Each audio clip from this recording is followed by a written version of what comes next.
Olá pessoal, tudo bem? Eu sou o professor Alisson e este aqui é o canal Professor Alisson Língua Portuguesa. Estamos passando agora por um período de isolamento social. Por isso eu resolvi, já tem algum tempo e agora de maneira mais sistemática, disponibilizar o meu canal para auxiliar os meus alunos. Então, na realidade, eu vou fazer uma série nova agora, tá? Então vocês vão ver uma série de vídeos que vão ser correções de atividades que são aplicadas, que foram aplicadas para os alunos de Minas Gerais, tá? Em todo o estado de Minas. Mas eu dedico eles especialmente para os meus alunos da escola Manuela Faria Soares. Mas eu quero dizer para você que é de outro estado que os assuntos são interessantíssimos, pois tratam de aspectos muito importantes da língua portuguesa. Portanto, você que quiser acompanhar, eu vou sempre colocar o tema no início e se esse tema for do seu interesse, venha conosco nessa jornada aí de pessoal. Os conteúdos do canal Professor Alisson Língua Portuguesa são disponibilizados gratuitamente para você. Portanto, se você apoia esse tipo de trabalho, se você, poxa, acho fera esse professor que chega lá e disponibiliza o seu conteúdo sem cobrar nada, então nos apoia aí também dando seu like, tá bom? Outra coisa, se você pretende receber as atualizações desse vídeo, já se inscreve e já ativa o sininho de notificações. Isso é importante, é o que vai garantir que você seja avisado quando eu postar um vídeo novo. Pessoal, nós estamos então aqui com o Plano de Estudo Tutorado, volume 1 de Língua Portuguesa, onde vamos falar da semana número 1, a correção das atividades da semana número 1, tudo bem? Vamos tratar aqui sobre os recursos expressivos de coesão, né? Vamos tratar sobre o verbete enciclopédico, vamos tratar sobre a relação de sinônimos e elipse, hipônimos e hiperônimos dentro de um processo de coesão e corrigir essas atividades como um todo. Vamos lá? Fala galera, tudo bem? Olha aí o nosso plano de estudo tutorado do 8º ano, o volume 1. Vamos lá para as correções? Eu vou aqui deslizar um pouquinho. Olha só, nessa semana 1 aí, nós vamos falar sobre os recursos expressivos de coesão, né, pessoal? Coesão é aquilo que é responsável por amarrar o texto, tá? Por conectar um texto coeso é um texto bem amarrado, bem conectado, beleza? Então vamos aprender tem muitas coisas para falar sobre coesão. Aqui hoje, nessa aula, que é uma aula de correção de um trabalho feito pela Secretaria de Estado de Educação de Minas, nós vamos tratar especificamente sobre elipse, sobre sinônimos, hipônimos, hiperônimos e também, pessoal, falar um pouco sobre o gênero textual verbete. Tudo bem? Então vamos lá, me acompanhe.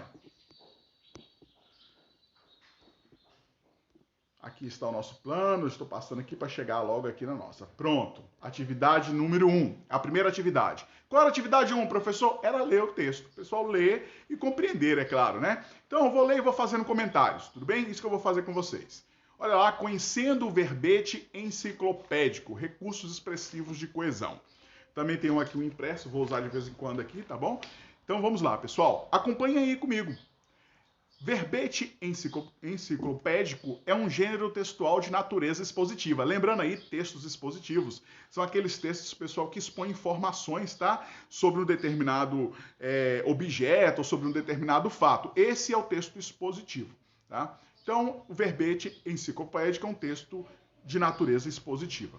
Ele é encontrado, como o nome já diz, em enciclopédias. Apesar de para alguns ser uma coisa muito óbvia, tem muitos alunos que me perguntaram, professor, o que é isso? Tá? Então, enciclopédias nada mais é do que uma obra que sistematiza todo um conhecimento produzido na humanidade. Então, pense numa obrinha fera. Você pega lá uma obra determinada e eles colocam lá de maneira objetiva, de maneira clara, de maneira abreviada, praticamente tudo que eles conseguem encontrar sobre os assuntos em geral, pessoal, é isso mesmo. Sobre geografia, sobre física, sobre português, sobre história. Você coloca lá, por exemplo, carro, vai ter lá dizer o que é carro, muitas vezes, dependendo da enciclopédia, qual foi o primeiro carro. Você coloca lá, por exemplo, o assunto letra, vai aparecer lá com a história da origem da letra. É muito bacana, tá, pessoal? Muitas vezes são obras gigantescas, tá bom? Então vamos lá. Elas são organizadas em verbetes. Eles têm como objetivo apresentar definições e informações sobre um determinado assunto utilizando linguagem objetiva e impessoal. É isso que o verbete faz. Ele expõe essas informações, como o próprio texto está falando para a gente, de maneira organizada, de maneira objetiva, de maneira impessoal. O que é impessoal? É que o cara não fica lá dando as emoções dele, expressando os sentimentos dele ao definir alguma coisa. Ele vai direto ao ponto, ele vai se posicionar geralmente em terceira pessoa, né? Esse é o normal, mantendo esse distanciamento no discurso, justamente para dar essa impessoalidade, tudo bem? Ele não vai falar, eu acho que carro, não, nada disso. Ele vai dizer o que é, tudo bem, pessoal? Isso é ser impessoal. E é o seguinte, diz mais aí, acompanhe comigo aí. Eles têm podem conter gráficos, ilustrações e subdivisões para complementar as informações. Então pode ou não é obrigatório. Atualmente, há mais uso das enciclopédias virtuais, sendo a Wikipédia a mais conhecida. De fato, pessoal, hoje em dia, muitos adolescentes nem sequer conhecem como é que era essa enciclopédia antiga, galera. Mas todo mundo tinha, isso existia, não é papo furado, não. E muitos ainda têm em casa. Talvez até tenha aí na sua casa. Depois confere aí e me diz. Escreve aqui se tem na sua casa enciclopédia impressa. Se tiver, escreve aí embaixo. Coloca o nome dela aí para mim. Faz esse favor, beleza? Então é isso aí, galera. Bem, fora isso, pessoal, diz aqui o seguinte. E tem a Wikipédia. O que é essa Wikipédia, então? Se você for lá no Google, você lançar uma palavrinha, muitas vezes essa palavra vai vir a definição dessa palavra. E muitas vezes essa palavra vai estar no site da Wikipédia, tudo bem? A Wikipédia é essa enciclopédia virtual, onde todos nós temos acesso. Olha só o que ele fala aí. Ela é colaborativa, ou seja, todos podem editar e fornecer conteúdo, criando ou modificando um verbete, tornando assim o texto dinâmico. A leitura em um verbete enciclopédico, impresso e virtual também muda, uma vez que virtualmente ela não é linear e os hipertextos permitem que o leitor opte por diferentes caminhos e textos aprofundando o tema. O que ele está dizendo aí? Ele está falando o seguinte, que há uma certa mudança na leitura de quando eu tenho uma enciclopédia impressa e quando eu tenho uma virtual, porque nós temos recursos novos. Porque enquanto na enciclopédia impressa, geralmente ela está dividida em ordem alfabética, na virtual nós temos o que nós chamamos de hipertextos. Então aparece lá no texto uma palavrinha destacada, você clica e ela direciona e explica o que é aquela palavra. Então é bem bacana, você está lá estudando, por exemplo, o que é verbete enciclopédico e aparece a palavra enciclopédia, você clica na palavra enciclopédia e aí vai abrir um universo explicando o que é isso. Isso é massa, é muito fera, é legal, cara. Então é um recurso novo que nós temos aí, tá? São esses hipertextos, esses hiperlinks, essas palavras que fazem parte do nosso cotidiano. Então se liga nisso aí e aprende, beleza? Vamos continuar aqui o texto, pessoal. Vamos lá. Agora falando sobre sinônimo. Pera aí. E barulheira de carro aí fora. Vamos lá. Sinônimo, pessoal. Sinônimo é a unidade significativa da língua que tem significado idêntico ou muito semelhante ao de outras. Então, tem esse exemplo aí, ó. Carro é sinônimo de automóvel. Galera, o que isso tem a ver com coesão? O cara joga isso aqui pra você e me explica, né não? Pô, professor, o cara fala em sinônimo, o que isso tem a ver com esse texto que eu li lá em cima? Bem, em primeiro lugar, que isso é um verbete. Ele está explicando o que é sinônimo. Então, já está aí um exemplo de verbete. Então, você já se liga nisso. Segundo lugar, galera, que o sinônimo é um recurso coesivo. Tá ligado? É verdade. Por quê? Porque quando você começa a repetir uma mesma palavra no texto, o seu texto fica muito pobre. Entendeu, galera? Fica feio. Não dá, galera. O texto fica assim.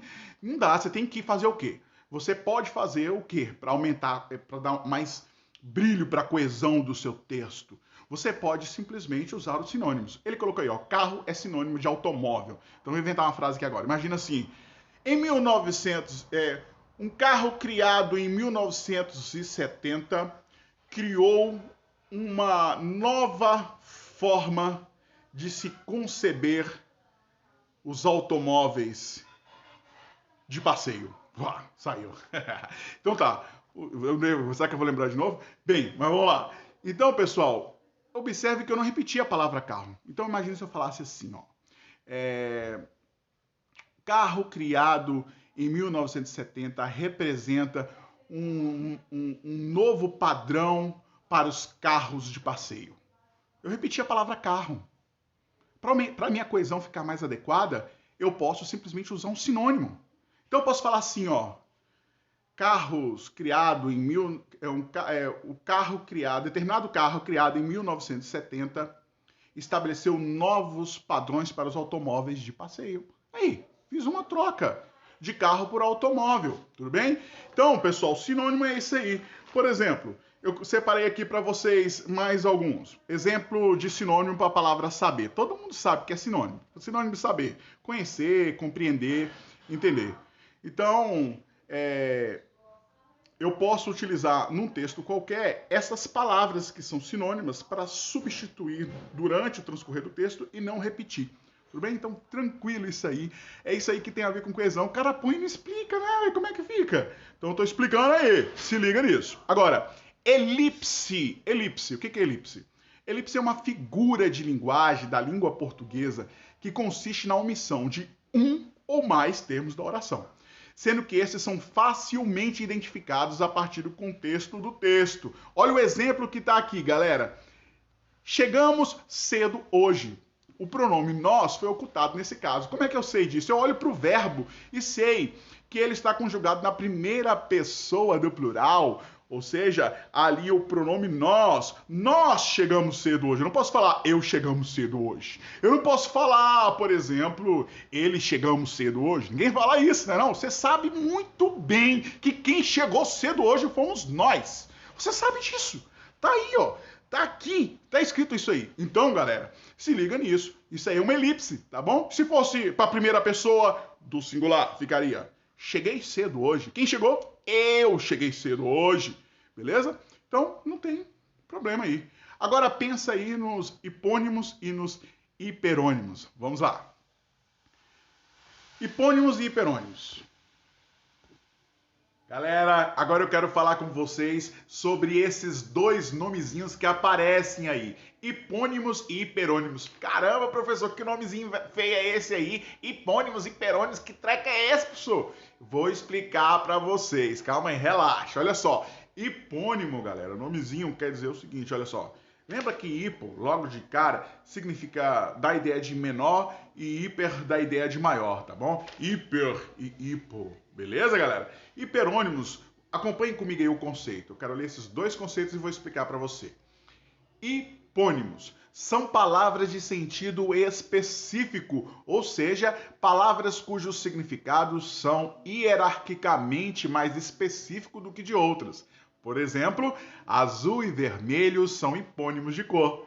Agora, olha aí, hiperônimos. São palavras de sentido genérico, ou seja, palavras cujos significados são mais abrangentes do que os hipônimos. Por exemplo, animais é hiperônimo de vaca e gato, legume é hiperônimo de beterraba e abóbora. Beleza, galera? Professor, o que é isso aí? Deixa eu explicar, galera. Existe dentro do campo semântico, do campo do significado das palavras, do sentido das palavras, nós temos, assim como nós temos essas relações de sinônimo, tá? Nós também podemos encontrar essas relações de hiponímias e hiperonímias, tudo bem? Ou seja, são relações onde nós temos uma palavra de sentido mais específico, que são os hipônimos, e palavras que têm o sentido mais amplo, que são os hiperônimos. Ele deu o exemplo aí de animal, né? Então, animal é hiperônimo. E quais são os hipônimos? São vários tipos de animais, gato, cachorro, vaca, galinha e seja lá o que for, tudo bem? Então os animais, eles vão ser os tipos de animais, né, que existem, vão ser os hipônimos, e a palavra animal vai ser o hiperônimo, porque é uma palavra de sentido genérico, sentido mais amplo, beleza? Ele deu exemplo aí de azul e vermelho, não é caso que são casos, né, de hipônimos? Sim, são hipônimos de cor. Então, os diversos tipos de cores que existem, seja lá quais forem, vermelho, verde, azul, rosa, são todos exemplos de hipônimos da palavra cor, tudo bem? Beleza, professor, eu até entendi o que é isso aí, mas para que serve esse treco? Para que eu uso isso aí? Eu vou explicar para vocês.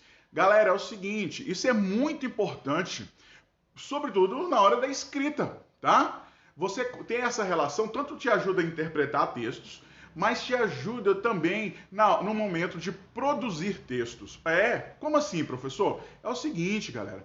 Você sabe, eu já falei sobre isso com vocês, e você já tem esse conhecimento, que ficar repetindo as mesmas palavras no texto o tempo inteiro não é legal. Agora, o que eu posso fazer? Utilizar sinônimos, utilizar pronomes e vários recursos coesivos. E um deles que nós podemos utilizar é o hipônimo e o outro o hiperônimo. E como funciona isso, professor? Eu preparei um exemplo aqui. Em cima desse exemplo que tem no nosso pet, que está aí, eu preparei outro. Então, olha só. A seguinte frase. Fui ao supermercado e comprei beterraba. Beterraba e... Qual é a frase que ele colocou aqui? E abóbora. Fui ao supermercado e comprei beterraba e abóbora. Essa beterraba e essa abóbora estão num ótimo preço. Por exemplo, observe que eu repeti beterraba e abóbora desnecessariamente, tá? Então, um recurso que eu poderia utilizar é usar o hiperônimo de beterraba e abóbora, que seria legumes. Então, eu poderia falar assim, ó. Fui ao supermercado e comprei beterraba e abóbora. Esses legumes estavam num ótimo preço. Olha só que legal, eu melhorei, tá? Então, às vezes você já usou muitos sinônimos, às vezes você já não sabe mais que sinônimo utilizar, você pode recorrer, então, aos hipônimos e aos hiperônimos. Então é isso que eu quero que vocês compreendam, que tanto os hipônimos quanto os hiperônimos são maneiras que eu utilizo, tá? Para estabelecer coesão no meu texto, tudo bem? Então vamos agora para a atividade número 2. Está escrito o seguinte: estabelece relação de peronímia e hiponímia nessa ordem, ou poderia ser respectivamente, né? O seguinte par de palavras, tá, pessoal? Então ele quer saber qual é que primeiro é a hiperonímia, ou seja, a palavra de sentido mais amplo, e depois a hiponímia, a palavra de sentido mais específico, tá, pessoal? Então, olhando aí, eu vou direto à resposta, porque ela é bem tranquila, né? Nós acabamos de estudar aí. Então, a resposta correta aí, pessoal, é a letra E, não é isso? Aeronave e jatinho. Por quê, professor? Ora, pessoal, a palavra aeronave ela é mais ampla, não é verdade? Dentro do campo semântico de aeronave, nós temos diversas palavras mais específicas. Eu tenho, por exemplo, helicóptero, eu tenho, por exemplo, avião, são todos, e tenho aí jatinho, são todos exemplos de aeronave, tudo bem, pessoal? Então, sem dificuldade nessa questão, vamos lá para a próxima. Aqui nós temos a atividade número 3, olha só, e ela é muito simples, né? Ela está nos solicitando aqui, eu também tenho aqui o meu pet impresso para ajudar aqui a acompanhar tudo. Ela está pedindo aqui que, o seguinte, relaciona as colunas de acordo com sinônimos, não é isso, pessoal? Então, olha só, como sinônimo é uma coisa muito tranquila, né? Eu vou rapidamente aqui passando esses significados e depois vai aparecer aqui para vocês esse gabarito todo, tudo bem? Vamos lá. Pessoal, olha só, significativo, relevante. Uma coisa significativa, uma coisa relevante é uma coisa de importância, na verdade. Então, sem problemas aí, a número 4, importante. Letra A, número 4, importante. Adversidade, dificuldade, ou seja, é um obstáculo, é um problema, é algo que eu tenho que resolver, não é verdade? Então, letra B, adversidade, dificuldade, número 1, aí para o vocábulo problema. Letra C, criar e realizar, muito tranquilo, né? O ato de criar, de realizar, de fazer, não é verdade? Então, fica aí a letra C, criar, realizar, como sinônimo de fazer, lá no número 5, beleza? A próxima, ideia, instrução. Ora, pessoal, ideia e instrução nos traz a ideia de conhecimento, né? Dentro dos vocábulos que estão aí, esse é o mais próximo que tem. Então fica aí número 2, letra D, né? E por último, a letra E, método, maneira. Sobrou aí justamente a alternativa 3, que é processo, né? E é isso mesmo, o método não deixa de ser um processo para você atingir algo, uma maneira para você atingir algo, é um processo, tudo bem, pessoal? Então, sem problema algum. Muito tranquila essa questão. Vamos para a próxima? Olha aí, pessoal, a questão, atividade 4. Os hiperônimos de gato, rosa e amor são, respectivamente. Hiperônimos, a palavra mais, fala aí, geral. E hipônimo são as palavras mais específicas, não é verdade, pessoal? Então, vamos lá procurar aí. O hiperônimo de gato não pode ser esporte, né? Não pode ser inseto. Pode ser felino? Sim, é felino. Né? O hiperônimo é felino. Agora tem outros aí. Então, vamos ver. Rosa. O hiperônimo de rosa pode ser órgão? Não. Pode ser mamífero? Não. Pode ser flor? É flor, exatamente. Existem vários tipos de flores. Uma delas é a rosa. E o outro aí, qual é? Amor. Vamos ver. Pode ser sentimento? Pode, mas não é o que a gente já viu. Veículos? Não. Sentimento, letra C. Felino, flor, sentimento. Esses são os hiperônimos, né, que nós podemos aí atribuir. Professor, me dá outros exemplos aí de hiperônimos e hipônimos dentro desse exercício. Dou sim. Separei aqui para vocês. Olha lá, no caso de felino. Tem vários tipos de felino. Então, felino é a palavra mais geral. É o hiperônimo. O hipônimo são as palavras mais específicas. Por exemplo, gato, leopardo, onça, pantera negra e por aí vai. Uma infinidade. No caso, por exemplo, de flor, o hiperônimo. Quais são os hipônimos, professor? Eu vou colocar alguns. Alfazema é o nome de uma outra flor. Azaleia é o nome de uma outra flor, né? Babosa ou aloe vera, né, como o pessoal chama, a babosa é um exemplo de uma outra flor. Então, tá aí, tá, pessoal? A aloe vera é considerado flor? Bem, até onde eu consultei os professores de biologia me corrijam se eu estiver errado. Tá bom, pessoal? E sentimento, pessoal, olha aqui outro exemplo de sentimento. Aí são vários, né? Ódio, alegria, tristeza, paixão, amor, são todos sentimentos. Então, sem problema. Vamos agora para a questão número 5. Pessoal, olha aí a questão número 5. Quando um elemento é omitido num texto, sem que se perca o sentido, como na frase sobre a cama, cobertores e lençóis limpos. Temos. Então, observe você que aqui, quando nós lemos, nós conseguimos ter uma ideia. Olha só, sobre a cama existiam cobertores e lençóis limpos. Ou ainda, sobre a cama, há cobertores e lençóis limpos, no sentido de existir, né, pessoal? Então, observe que nós conseguimos identificar uma palavra. Existe uma figura de linguagem, como nós vimos, quando acontece isso aí. E o nome dessa figura, que possui 6 letras, é a elipse. Então, a resposta aqui é elipse. Tudo bem, pessoal? Então é isso aí. Encerramos aqui a nossa primeira correção. Eu espero que você tenha gostado. Deixa nos comentários se você gostou. Me diz aí, me dá um retorno para eu poder continuar fazendo esse tipo, tá, de correção e de atividade. Valeu, pessoal. Até mais.